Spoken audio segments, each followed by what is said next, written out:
La educación no es sino la liberación, arranca la cizaña y retira los escombros, aleja el gusano que destruye los tiernos gérmenes de las plantas, irradia luz y calor. Nietzsche.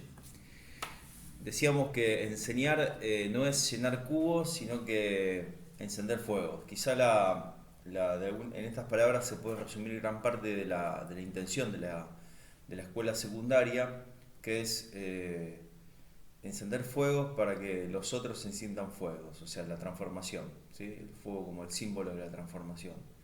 Los seres humanos necesitamos transformar la sociedad así como la soñamos. Eh, la escuela no transforma el mundo, sino que transforma a los seres humanos que van a transformar el mundo. Es un poco el mandato que nos deja Freire. Bueno, les comento que ayer tuve cuatro intentos prolongados, ¿sí? Para grabar este video, no me gustó ninguno como quedó, así que hoy me levanté bien pila ATR y bueno, le puse unas hojitas de coca al mate como para estar, me puse la remera favorita de Atahualpa Yupanqui, así que las musas vinieron a mí y seguramente esta va a ser una clase tan pobre como las demás, no, un poquito mejor que las demás. Bueno, les grabo esta clase con dos intencionalidades. Cerrar el eje problemático uno, ¿sí? Que plantea un poco la impronta de cómo trabajar en escuelas secundarias, ¿sí? Que sería el texto de Contreras, Domingo Contreras, aprender no, sino que nosotros sabemos es animarnos a percibir lo singular y ser fiel a eso, escuchar, proximidad, mirar, percibir las posibilidades, ¿sí? Entender el currículum como un proyecto colectivo, entender las tareas como algo en construcción mutua, entender las relaciones y la evaluación como momentos de valoración, ¿sí? Con la diversidad que eso implica. Bueno, eso está en los videos anteriores, así que si tienen alguna duda vayan al texto, si no a los videos anteriores. Ahora les voy a contar un poco cómo pensé esta presentación. Si nosotros, una vez que nosotros tenemos la impronta, que se resumiría en esto, en percibir lo singular en la escuela secundaria no puede de alguna manera solamente moverse con el eslogan de la homogeneización y socialización. O sea, no nos basta, no nos alcanza hoy en el siglo XXI decir que tenemos que sacar, por decirlo así mecánicamente, sacar gente que tenga los mismos valores y los mismos conceptos, la misma forma de civilidad a este mundo para que se inserte en él, ¿sí? No nos basta este binomio homogenización-socialización, sino que hoy de alguna manera el desafío es tratar de ser quien se es y de convivir en esas diferencias, ¿sí? Entonces, una vez que nosotros percibimos eso, vamos a ver, bueno, la pregunta que nos hacemos, ¿se puede hacer esto en la escuela secundaria? ¿Se puede percibir lo singular? ¿Se puede percibir la particularidad de cada uno y ser fiel a esa particularidad? Entonces, lo que hicimos fue un poco leer a Miriam Sutwell, que es la secretaria de nivel secundario de la provincia de Buenos Aires, en donde nos cuenta un poco las dificultades que ha encontrado la escuela secundaria desde su origen, en toda su génesis, a llegar a hoy. ¿Sí? Si recuerdan esa clase, se van a dar cuenta de que mientras que la escuela primaria siempre fue universal, no en el sentido evangélico eh, brasilero, sino en el sentido que fue para todos, fue pensada como un dispositivo homogeneizante para todos, en el sentido de que tenemos que tener saberes elementales, así lo piensa Sarmiento, mientras que la escuela secundaria estuvo relacionada a la selección como una preparatoria para la universidad de la época colonial y más que nada con la impronta que le da Mitre, ¿sí? Sí, acuérdense, 5 escuelas para toda la población argentina, mientras que había 1.600 escuelas primarias. Entonces, acá tenemos el gran drama que nos plantea Sudwell a lo largo de la historia, es que si bien se ha mutado un montón de veces esta escuela secundaria, esta por el momento llamó media casi despectivamente, sigue teniendo esa matriz excluyente. ¿Por qué decimos matriz excluyente? Porque de alguna manera está pensada para tomar a aquellos que van a ir a la universidad y dejar, seleccionar a aquellos que no.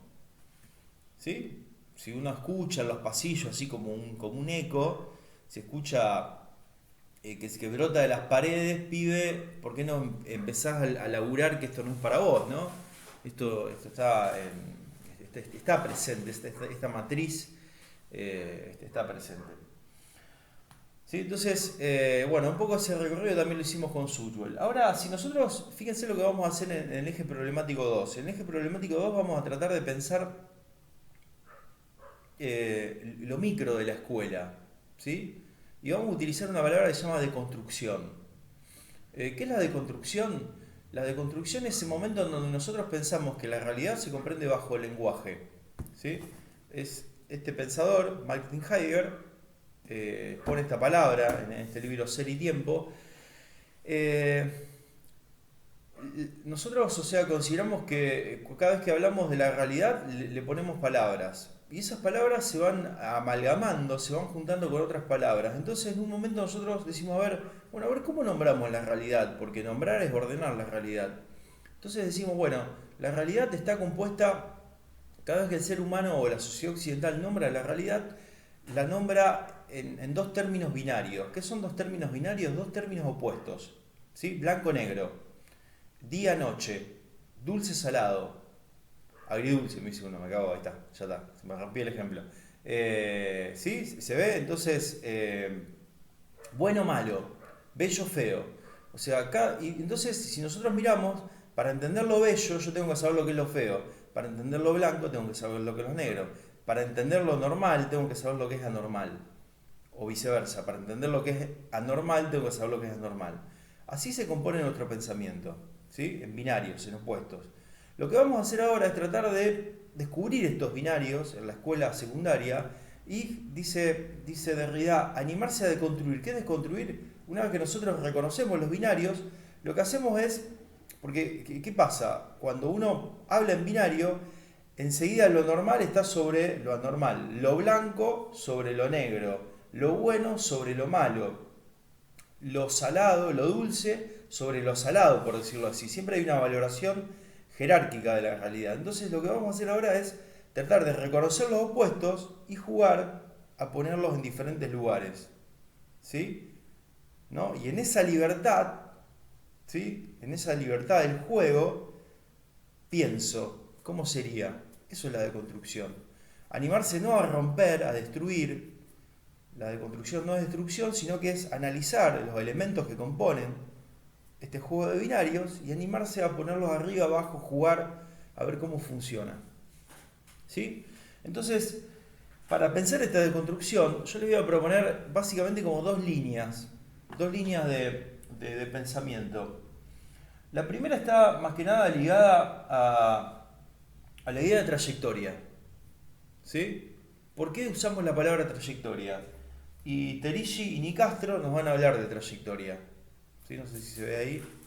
A ver si el camarógrafo toma. Ahí está. Terigi y Nicastro me van a hablar de trayectoria.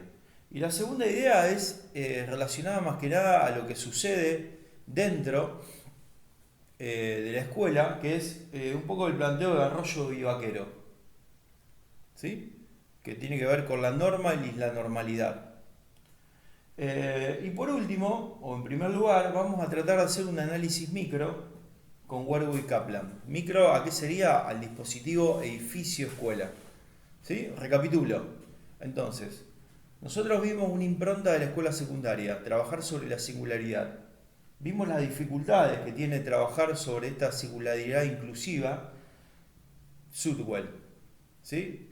Ahora lo que vamos a hacer es deconstruir, eje 2, deconstruir qué significa. De vuelta, analizar las palabras que componen esa escuela para jugar la libertad, a la libertad de priorizar una y otra. Entonces, vamos a pensar en Huergo para deconstruir los espacios, el dispositivo escuela micro, el edificio, el aula, el tiempo, la institución. Kaplan, pensando más que nada en la idea de joven, ¿sí? De joven que habita estas instituciones, ¿sí? Que pertenece a un sector social vulnerado. Y después vamos a empezar la trayectoria, Terigin y Castro, y vamos a pensar el concepto de norma y normalidad con Arroyo Vaquero. Brevemente vamos a empezar por Huergo, ¿sí? Vamos a empezar a desconstruir, bueno, ¿qué es el espacio? Nos dice Huergo. Fíjense el título sugerente de Huergo, que es son análisis, así como Suchu analizó el eje histórico de la escuela secundaria. Huergo lo que va a hacer es analizar la espacialidad, cómo un cuerpo habita esa escuela. Y el título dice releer la escuela para poder reescribirla. ¿Sí? Entonces dice, lo primero, él va a proponer tres ejes para releer la escuela. El espacio, el tiempo, lo institucional y político. Espacio, tiempo, institucional y político. ¿Qué sería entender el espacio? Bueno, hay que entender por un lado, cuando nosotros miramos la escuela secundaria, cómo se diseñan los espacios. ¿Sí? Aulas, grados, ¿sí? Los primeros más cerca de preceptoría, control, los sextos más alejados, los baños en forma de binario, masculino o femenino. No hay espacio de encuentro, salvo el patio. ¿Sí? No sé, hay lugar para los profes, pero no hay lugar privado para los estudiantes. Esto es algo que nosotros, un grupo de profes, impulsamos, o sea, que haya un lugar, una materia para los estudiantes, que entren solamente un preceptor nomás. Entonces, el espacio diseñado sería cómo se piensa ese dispositivo. Y acá tomo un poco las ideas de Foucault, o sea, pensemos que la escuela, dice Foucault, tiene una estructura muy parecida a lo que es la fábrica, pero también lo que es el manicomio y lo que es la cárcel. Y Foucault dice, esa estructura es la panóptica. ¿Qué es la panóptica? Acuérdense, pedagogía de primero. Panóptico es ese dispositivo en donde mediante las miradas yo puedo percibir al otro, controlar y modificar sus conductas, aún en mi ausencia, dice Foucault. Aún en mi ausencia. ¿Sí? Por el mirador, ¿sí? Como los pasillos son largos, el alumno puede suponer de que aún no sabe si estoy o no estoy yo, pero sí sabe que puede ser mirado y por lo tanto no va a hacer lo que desee. Entonces, bueno, léanlo al texto de Huergo, es interesante, es muy filosófico, muy denso, pero con paciencia se llega a entender. ¿Sí? Él lo que va a plantear es que hay un conflicto ahí, ¿sí? Entre el espacio diseñado, recorrido, o sea, cómo nosotros vamos habitando esos espacios y las representaciones que nosotros tenemos de ese espacio. ¿Sí? No es lo mismo para mí, no sé, ir a, no sé, pensemos en la escuela normal de San Nicolás, o sea, es un monstruo, pero fue toda mi vida, fue parte de mi vida eso, entonces voy a saber los olores, los rincones, que ir a otra escuela, o si paso de una escuela chica, que puede ser una escuela de la periferia, a la escuela normal de acá, ¿no? Que me parece un monstruo, y si voy a la UBA, no sé, si voy a Humanidades, parece, no sé, algo caótico, ¿no? Algo de papeles, afiches por propaganda política. Entonces, se ve entonces cómo vamos recorriendo esos espacios. Bueno, después hace una reflexión sobre el tiempo. De alguna manera dice esto, o sea, la escuela fue pensada bajo la lógica del tiempo cronológico. ¿Qué es el tiempo cronológico? El tiempo secuenciado, que después se vuelve mercancía. Hay una edad, ¿sí? A esa edad, esto lo va a tomar Terigi, hay una edad, esa edad se entra a un salón, en ese salón se está todo un año, pero ese año se parte en diferentes tiempos, que pueden ser los trimestres. Esos trimestres se parten en diferentes tiempos, que son los periodos de secuencia de aprendizaje. A su vez, se parten en días. Esos días, que es todo tiempo, ¿no? Se parten en horas, primero matemática, después lengua, después recreo, ¿sí? Y a su vez, dentro de la hora se parte un periodo de escritura, un periodo de lectura, un periodo de trabajo grupal, un periodo de visionado. ¿Se ve? Entonces, es el tiempo secuenciado matemáticamente. Acuérdense de la lógica newtoniana que hablamos la vez pasada. Dice, ahora, ¿esa es la única forma de habitar el tiempo que nosotros tenemos? No, nosotros tenemos otro tiempo que tiene que ver con el tiempo kairos. ¿Qué es el kairos? Los griegos ponían esta palabra para hablar del tiempo como acontecimiento. como la suspensión de la duración cronológica.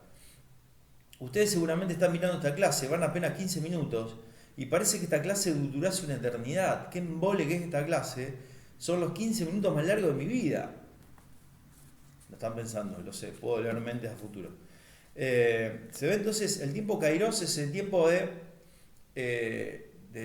donde de alguna manera el tiempo, dice Bernard Werthe, el tiempo del rato. ¿Qué es un rato?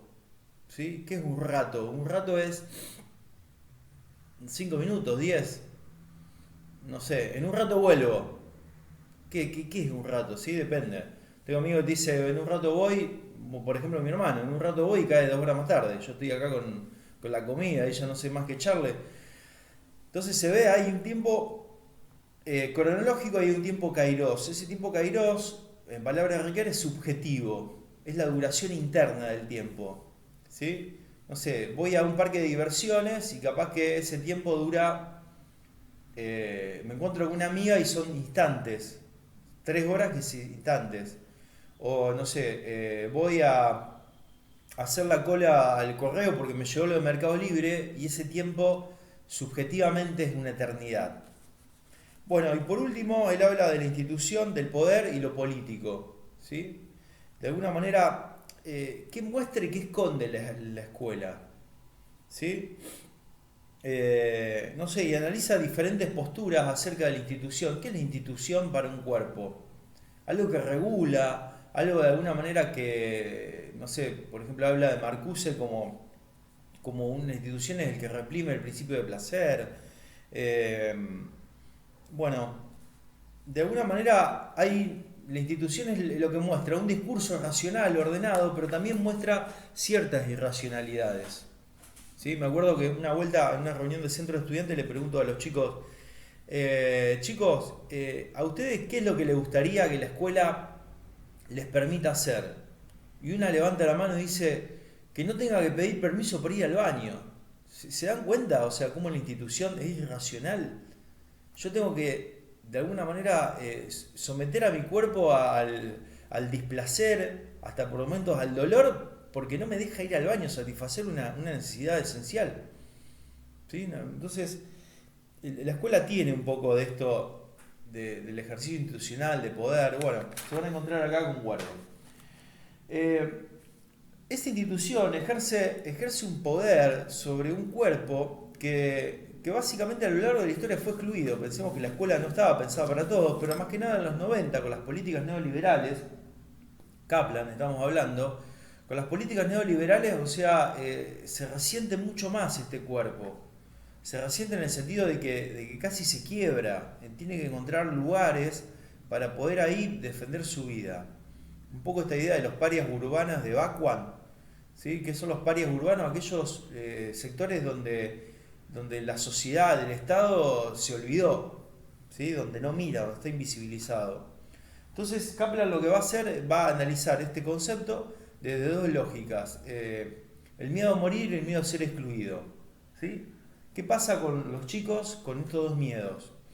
¿Sí? Entonces, ¿cómo trabaja la institución con estos dos miedos? Vamos, entonces ahora entramos a los dos ejes que le mencionaba para pensar desconstruir. Primero, el concepto de trayectoria. Terigi y Nicastro nos van a hablar de trayectoria. ¿Por qué hablar de trayectoria? Pareciera ser que cuando nosotros hablamos de alumno o de individuo, ese alumno o individuo viene como encerrado en una cápsula. ¿Sí? Es un número más. Hay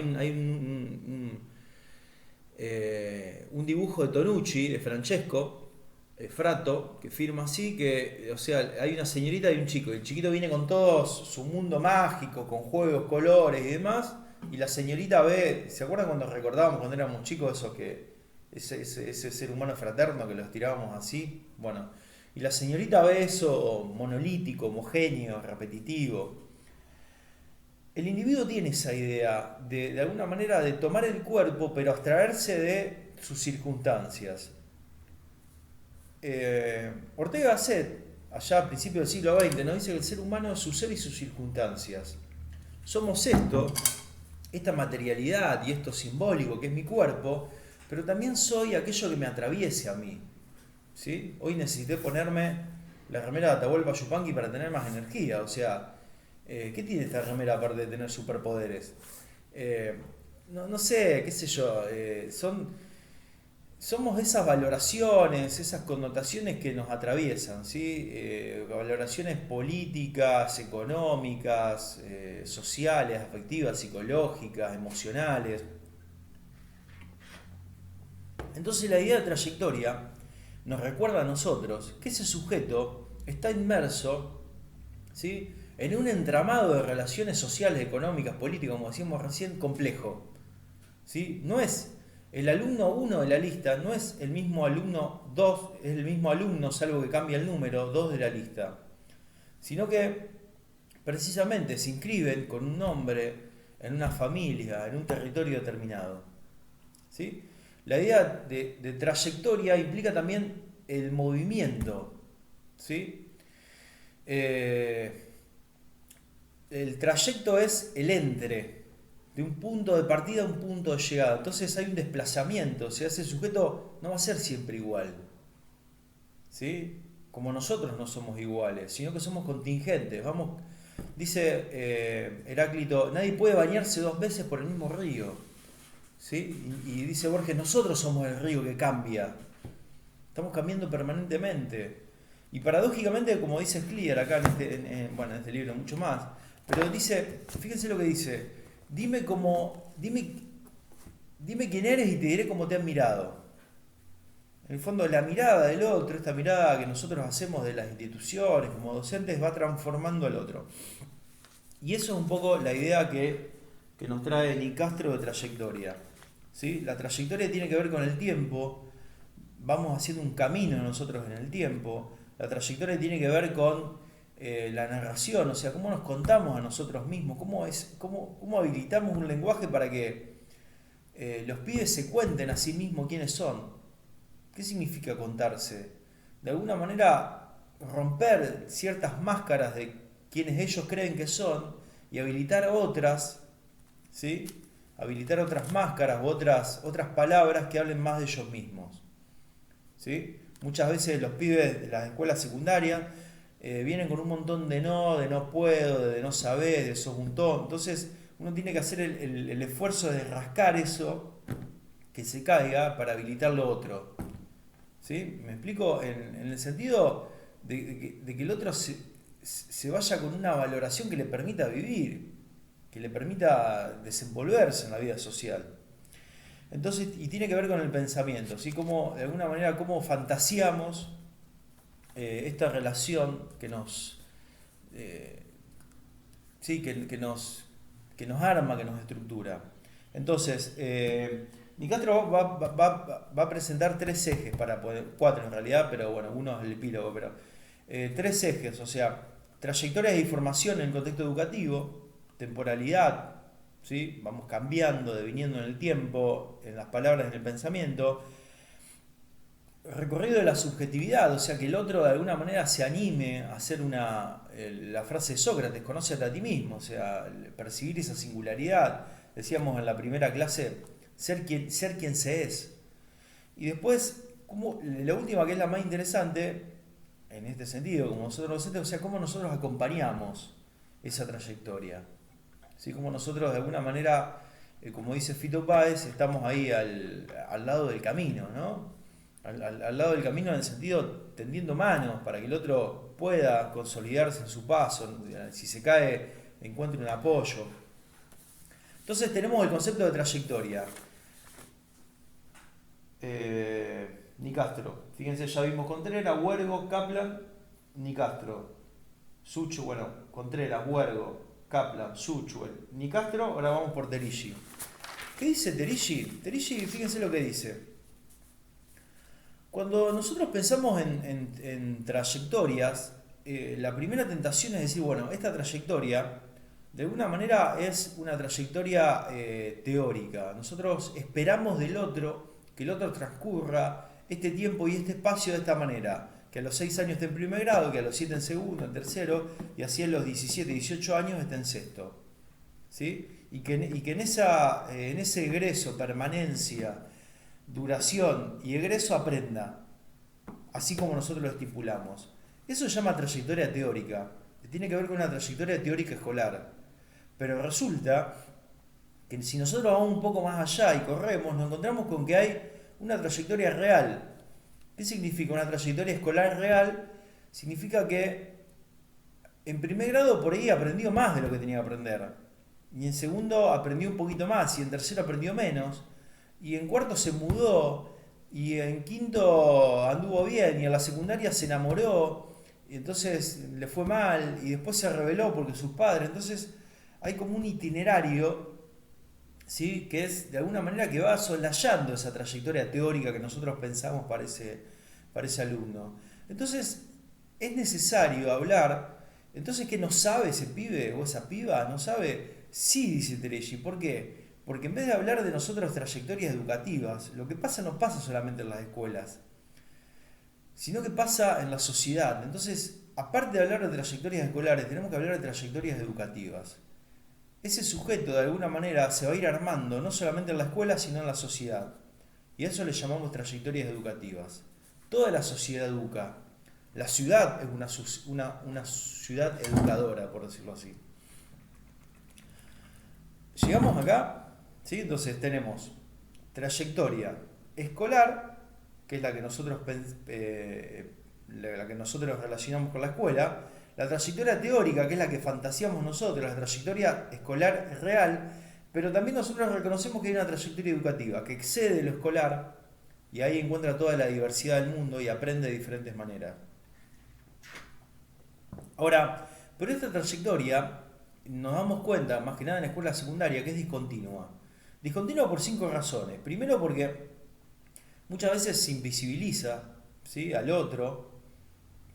No sé, pensemos que hay alumnos que han pasado por 4 o 5 escuelas y uno le pregunta, no sé, a director y demás, y no saben decir, o al profesor no sabe si está o no está. Porque son de baja intensidad. Pensemos la dificultad que nosotros tenemos como docentes en 2 horas desentramar todo un pibe que ha tenido un bardo familiar. ¿Sí? Entonces, ¿qué hacemos? Bueno, lo dejamos. Entonces hay una relación de baja intensidad. Dice, el tercer punto es el ausentismo. ¿Por qué son discontinuas? Porque faltan los profesores, ¿sí? Nos enfermamos, qué sé yo, un montón de... Pero también faltan los alumnos. Entonces, la no presencialidad hace que eso sea discontinua. La sobriedad, ¿sí? No es lo mismo estar en un no sé, quinto, sexto año con un pibe de 16, 17 años que con un pibe de 21. O un primerito con un pibe de 14, 15 años, entonces, o una piba. Entonces, de alguna manera la sobriedad también hace que eso sea discontinuo. Y después, los bajos logros de aprendizaje, por bajos logros de enseñanza, ¿sí? Entonces, esos son los 5 motivos. Entonces, fíjense lo que los propone Teregi. Dice, estas cosas se dan porque hay, de alguna manera, unos supuestos pedagógicos, y acá viene la deconstrucción, unos supuestos pedagógicos, así que están instalados, que es que la escuela tiene que ser un cronosistema. ¿Qué es un cronosistema? Es un sistema que regula tiempos, etapas, ritmos, jornadas, todo uniforme.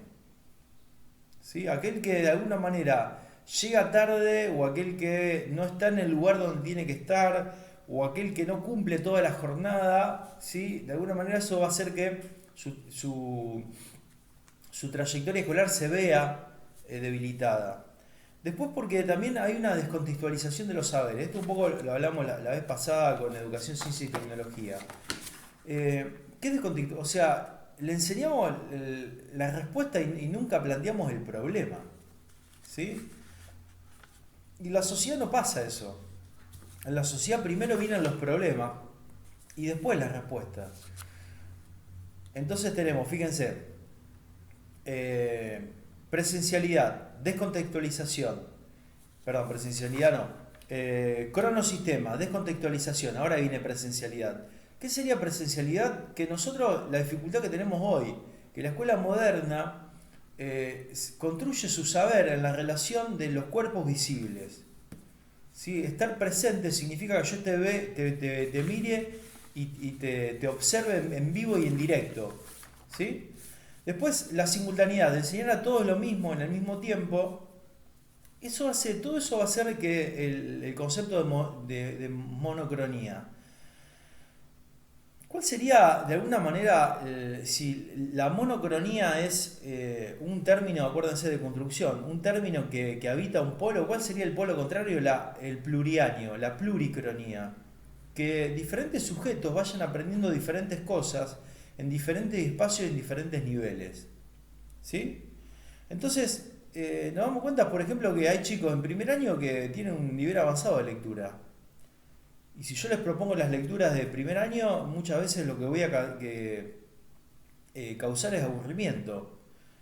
Y también me doy cuenta que otros pibes están en un nivel inicial de lectura. Entonces yo les pongo, o no saben leer, porque pasa el primer año de secundaria, ¿no? Entonces no saben leer, si yo les propongo una lectura e interpretación de texto, los llevo a un territorio donde ellos no se manejan y van a sentir frustración. Entonces tenemos que lidiar con el aburrimiento y la frustración. Entonces, tratar de pensar policronías, ¿sí? Diferentes tiempos que habiten los sujetos con el saber. Eh, y que de alguna manera puedan vivir en simultáneo. ¿Sí? ¿Cómo trabajar diferentes temas? Entonces, acá lo que propone Terigi es de alguna manera animarse a desconstruir esta idea de que todos tienen que estar aprendiendo lo mismo, en el mismo tiempo y en el mismo lugar, dividido por grados estancos. ¿Sí? Esos grados estancos se dan secuenciadamente. Si un pibe no aprendió la materia 1 y todo su bloque, que son las 12 materias, no puede. Entonces, animarse a pensar otras estructuras. ¿Sí? Entonces, bueno, Terigi. Se va viendo un poco. A mí me gustaría que el concepto de Terigi, el texto de Terigi, perdón, lo tengan presente. Bueno, ya el tiempo se me fue a miércoles, pero bueno, léanlo, cómo seleccionar el tema, cómo traducir en diferentes niveles de manera concreta, cómo responder a las diferentes temporalidades, interactuando, concentrando, intensificando. Bueno, Terigi. Tenemos, entonces ya nos queda Arroyo y Vaquero, los presento brevemente. Arroyo y Vaquero lo que van a jugar es con la palabra norma y normalidad. Primero, si nosotros de alguna manera estamos pensando en una escuela secundaria que es el anticipo a la vida social en toda su complejidad, y esa vida social es democrática, ¿cómo tenemos que construir las normas dentro de la escuela? ¿Qué es la norma? De alguna manera, la norma es la instrumentación de una ley, y la ley responde a un valor. ¿Sí? Hay un valor, hay una ley y hay una norma que instrumentaliza esa ley. No sé, el valor es, por decirlo así, no matarás, la ley es prohibido matar, y la norma sería, no sé, no agredas verbalmente o con el elemento punzante a otro sujeto. ¿Me explico? Entonces tenemos los tres niveles. Entonces, ¿cómo podemos hacer para construir normas, principios que vayan regulando la vida social dentro de la escuela? Democracia. ¿Sí? La escuela de Frankfurt dice, ahí donde pareciera ser que hay más espíritu totalitario, ahí es donde más se tiene que sembrar la democracia. Se tiene de alguna manera que someter todo el consenso. ¿Qué es el consenso? El momento donde las partes dialogan y generan acuerdos. ¿Sí? Y uno, para generar acuerdos, no se tiene que imponer, sino que tiene que hablar, escuchar, pensar. Bueno, eso es un poco lo que nos va a poner. ¿Qué pasa? Dice acá Arroyo. Bueno, las normas siempre están pensadas de la lógica del adulto. Siempre. No sé, uno va a la escuela y ve que los pibes no tienen gorra. Y le pregunta a la directora, ¿por qué los pibes no usan gorra acá? Ah, no, porque ellos mismos en el acuerdo de convivencia dijeron que no querían. La bola que no querían. Están todo el tiempo con gorra, con arito, ¿no? Con piercing y demás, y acá dentro de la escuela no. ¿Por qué? Entonces, hay una lógica del adulto que se impone. Entonces lo que nos planteaba Arroyo es decir, bueno, pensémosla y veamos cómo. Y por otro lado, el texto de Vaquero, nos va a presentar esto. Se llama Construyendo Posibilidad. La norma, no tanto en regular las acciones humanas, como presenta Arroyo, sino que Vaquero va a hablar de la normalidad, ¿sí? Aquello que de alguna manera dice algo sobre los cuerpos. En el sentido, si entran dentro de un grupo estándar o de alguna manera empiezan a formar parte de ese grupo en diferentes niveles de segregación, de exclusión. ¿Sí? Entonces fíjense, la primera pregunta que se va a hacer Vaquero es, ¿todos los pibes que están acá pueden educarse? ¿Sí? ¿Qué es la educabilidad? ¿Existe la educabilidad? ¿O cada vez que nosotros de alguna manera pensamos cómo aprendemos por nosotros mismos? Y está disociado de un otro que quiere enseñarnos.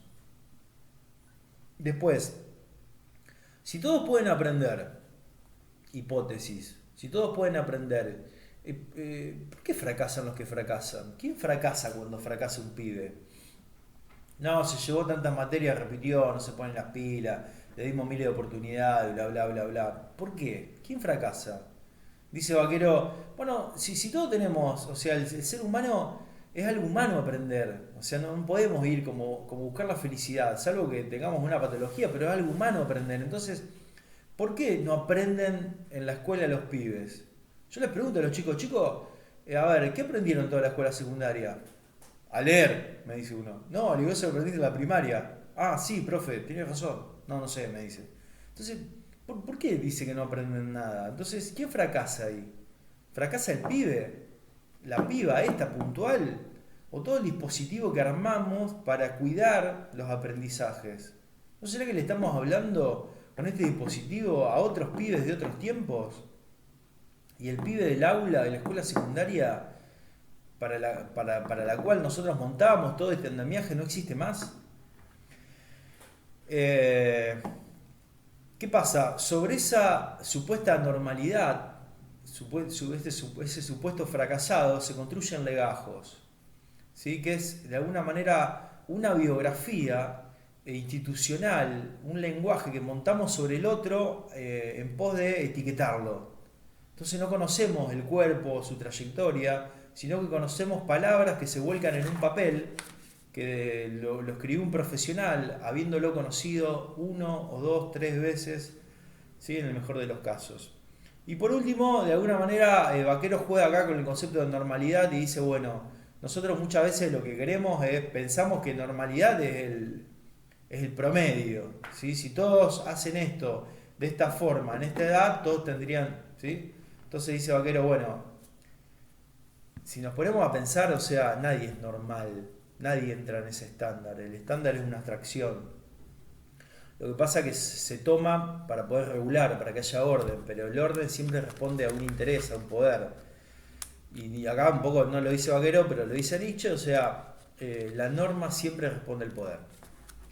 Bueno, se me hizo re largo, discúlpenme, esta remera es muy poderosa, sé que me iba a pasar esto, corría ese riesgo y lo asumí.